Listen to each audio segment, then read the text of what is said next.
civil rights movement, man, got sold out so fast, if you blinked, you would have missed it. Affirmative action for the bourgeoisie, welfare for the poor, and that was it. It was overnight. And now that they're drying up affirmative action, you hear the middle class whining about reparations. The black middle class is useless, man, in terms of leadership. And that's a fairly recent phenomenon. He's now 72 years old. Just in case, if you missed the revolution, he's back. He wrote the paperback novel, The Spook Who Sat by the Door. As if that wasn't enough, he made his novel into a movie. He still lives in Chicago. I was able to catch him at Lucy Florence's a coffee house in the Lamert area of Los Angeles, California. Almost 30 years later, still poignant, provocative, and even some might say revolutionary. Sam Greenlee, here and now. Sam, what's Sam Greenlee been doing today? Surviving. You know, I had the FBI, the CIA, Department of Defense, the IRS on my case for a long time.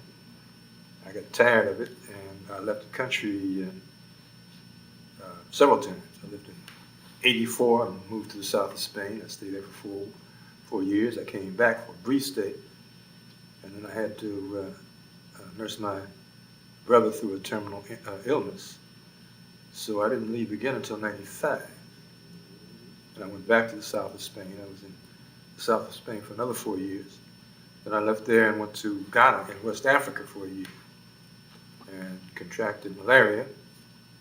Came back to the States, and as soon as I recuperated from that, I had a stroke.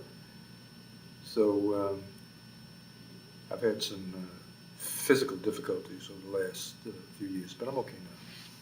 Right now, I'm working on my autobiography.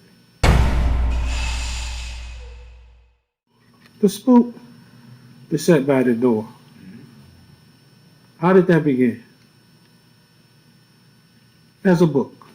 Well, I first got the idea. I resigned the Foreign Service in '65. I came back to the States briefly when the Watch Rebellion erupted. And I saw that as a forerunner to armed struggle that inevitably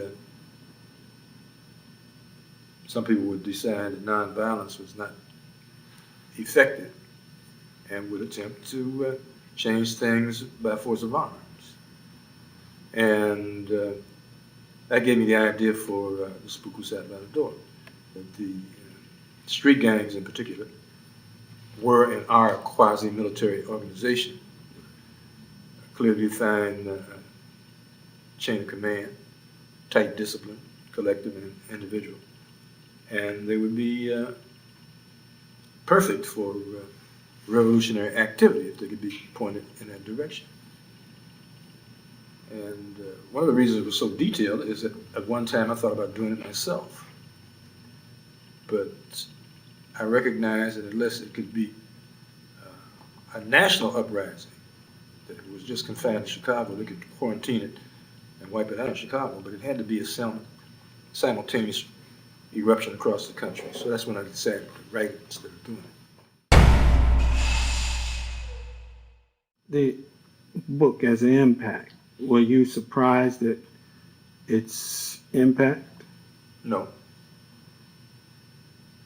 Had you written anything prior to that, and as such as a complete body of work? Well, I had published some short stories prior to that in Negro Digest Black World. I'd been writing since I was since the age of 8, and at the time I was working on what later became 2 other novels. But I met a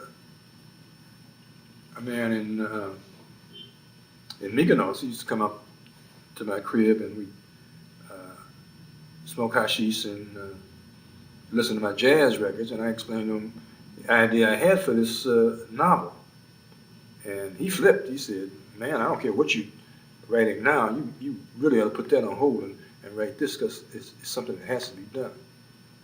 I thought about it, and he came back 3 days later, and I had the first chapter already. His name was Melvin Clay. He was an actor with the Living Theater at the time. He was working on a screenplay. And he volunteered to help me make the screen adaptation. I wrote the first draft of the Spook in about 4 months. And then Mel and I worked on a screenplay for the next several weeks. 71, not long after the Spook was was published in the States, I came to Los Angeles. I was talking to Clarence Williams about possibly playing the lead. He wanted to do it. That didn't work out, but it turned out that Ivan Dixon was directing an episode of Mod Squad. And Clarence told Ivan I was in town, and Ivan came by the hotel. I was staying at the Hyatt Hotel on Sunset. And he said he wanted to direct the movie, but he didn't have no dough. So I said, well, let's wing it as a partnership. So we formed a partnership on a handshake. When it became obvious that the studios weren't going to pick it up, all six of the major studios turned it down. So we began to raise funds from independent black investors. And that's how we shot 6 out of the 8 weeks shooting schedule.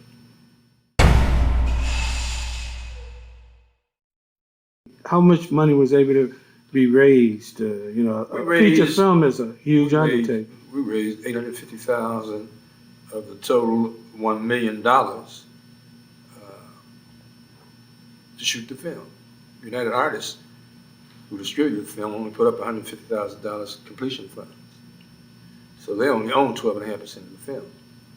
When they were eventually approached by the FBI and the CIA, they agreed to get their money back plus and take the film off the market.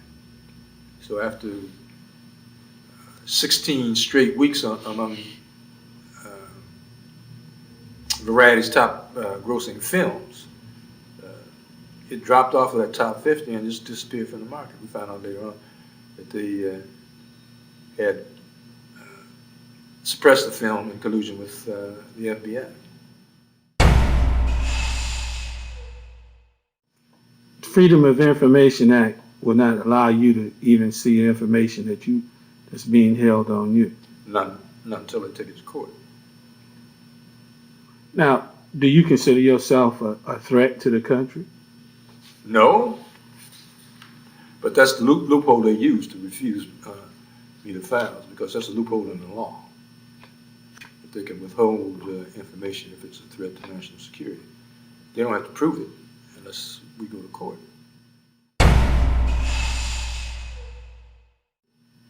Now, earlier you said something about you did think about carrying out such a revolution in Chicago. Yes. So was this something that was a factual idea with you as opposed to being a fictitious idea as it is in the book, or how is that? Well, as I said, I decided that it might be better to use my skills as a writer than try to start the revolution myself. One of the things is I wanted to detail it so that people who would come along would know how to do it right. Problem is there is no revolutionary tradition here in the United States. There's never been a serious attempt at revolution here. So-called Revolutionary War was actually a coup, because the people in power were the ones who wound up in power at the end. So it wasn't really a revolution. It just withdrew from British rule. The thing about revolutions as occurs around the country, around the world, is when somebody wants to start a revolution, they can usually go to the grandparents or the parents who've already attempted it. But up until that time, there was no one revolutionaries could turn to. So they were engaged in on-the-job training, and that's deadly for a revolutionary. So with the consideration for the way your ideas were then, how do they compare with now? I mean, does it seem, with the freedoms that people seem to be enjoying, with the fact that more people seem to have more access, more people with educations, we seemingly have some of this. All of the potential revolutionaries are in prison, brother. It's no accident that 50% of the prison population are young black males between the age of 18 and 40. So the people who have the least to lose are the people who make revolutions. Well-to-do middle-class people don't make revolutions. They do what you say they're doing. Nothing. You know, they sit in front of the television and get fat. But it's only the people who have absolutely nothing to lose who are willing to lay their lives on the line. And as I said, they're in jail. Hey, the civil rights movement, man, got sold out so fast, if you blinked, you would have missed it. Affirmative action for the bourgeoisie, welfare for the poor, and that was it. It was overnight.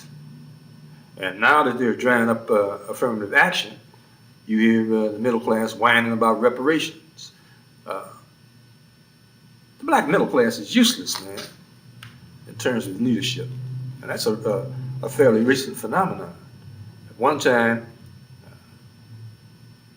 people who served the race, who fought for the rights for the race, were held in high esteem. They don't exist anymore. So the talented tenth, the blue bloods,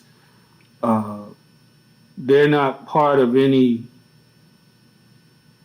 new vogue ideas. They're separated from the people that's below them. Is that what you're saying? It's totally separated from the masses. Do you think that they have integrated so well into the society that they're so socially acceptable, or is that just a fallacy? That's a fallacy, but they're living better than at any time in our history. You know, they're making money.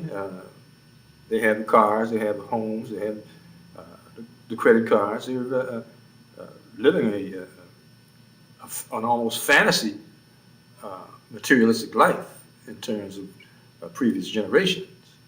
But yet still they are frustrated because they're not accepted. Okay? They are not accepted. Blacks don't manufacture or distribute anything in America. No, we're consumers. Right. We're not producers.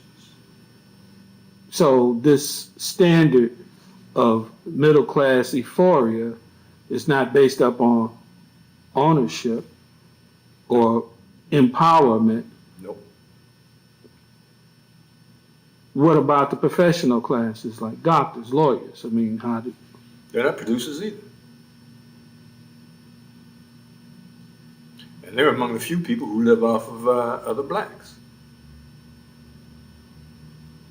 The highest paying jobs are working for corporate America. And corporate America is white. If you put all of the top 100 black businesses, put their assets together, they wouldn't make the top 500, Fortune 500. We are consumers. We are not producers.